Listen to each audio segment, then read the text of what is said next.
اللہ کے محبوب علیہ السلام نے ارشاد فرمایا کسی شخص کے لیے 3 چیزیں اس کی خوش بختی کی علامت. ایک فرمایا کہ الدار الواسع، کشادہ گھر اگر کسی کو مل گیا.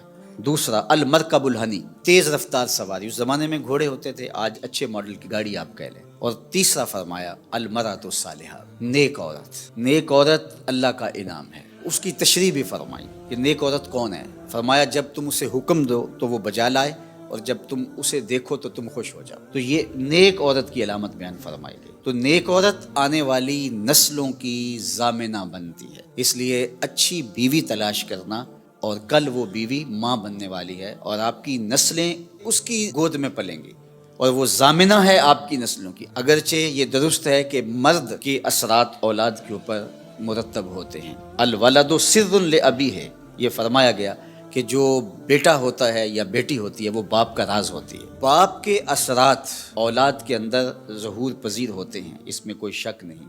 لیکن تربیت کا جوہر خاتون کے ہاتھ میں، ماں کے ہاتھ میں. تو مائیں ہی اولاد کو صالحہ اور پاکیزہ بناتی ہیں. اللہ اکبر. اگر ماں مائی راستی ہو تو بیٹا فرید الدین گنج شکر ہوتا ہے، اور ماں ام الخیر ہو تو بیٹا شیخ عبد القادر جیلانی ہوتا ہے، اور اگر ماں فاطمہ ہو تو بیٹا حسین ابن علی ہوتا ہے.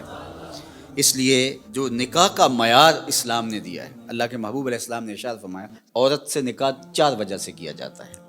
یعنی کوئی بھی کسی سے نکاح کرتا ہے تو اس کے جو دواعی ہیں، جو محرکات ہیں، وہ 4 ہیں. سب سے پہلا فرمایا لمالہا، عمومی طور پہ یہ لوگوں کے رویے ہیں جو حضور نے بیان فرمایا. مال کی وجہ سے لوگ کسی سے نکاح کا رشتہ جوڑتے ہیں.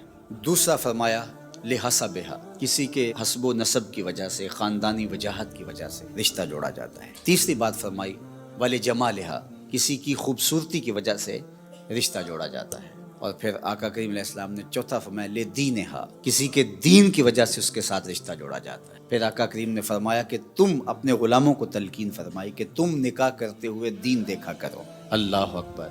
دین کی بنیاد پر، ہاں اگر باقی چیزیں بھی دین کے ضمن میں آئیں، دیندار خاتون صاحب جمال بھی ہو، صاحب کمال بھی ہو، صاحب مال بھی ہو، حسب و نسب کے اعتبار سے بھی وہ اعلیٰ مرتبے پہ فائز المرام ہو، تو یہ اچھی بات ہے، مل جائے.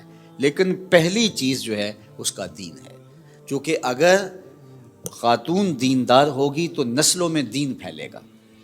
اس لیے نسلوں میں دین کی ترویج یہ مقصود ہے مسلمان کا. ایک بہت بڑا شاعر ہوا ہے ابو الاسود الدؤلی، اس نے ایک دن اپنی اولاد سے مخاطبت کرتے ہوئے کہا کہ میں تمہارے اوپر تمہارے پیدا ہونے سے پہلے بھی احسانات کیے ہیں اور تمہارے پیدا ہونے کے بعد بھی بڑے احسانات کیے ہیں. تو بچوں نے کہا کہ پیدا ہونے کے بعد کے احسانات تو سمجھ میں آتے ہیں، آپ نے ہمارے لیے ہمارے پیدا ہونے سے پہلے کیا احسان کیا ہے؟ تو ابو الاسود الدؤلی کہنے لگا کہ میں ایک شاعر تھا، اور شاعر کی طبع میں حسن پسندی ہوتی ہے. میں جب اپنی شادی کے مرحلے میں پہنچا اور نکاح کرنے کا میں نے سوچا، تو ظاہر ہے میری ترجیح تو یہی تھی کہ میں کوئی خوبصورت عورت تلاش کروں.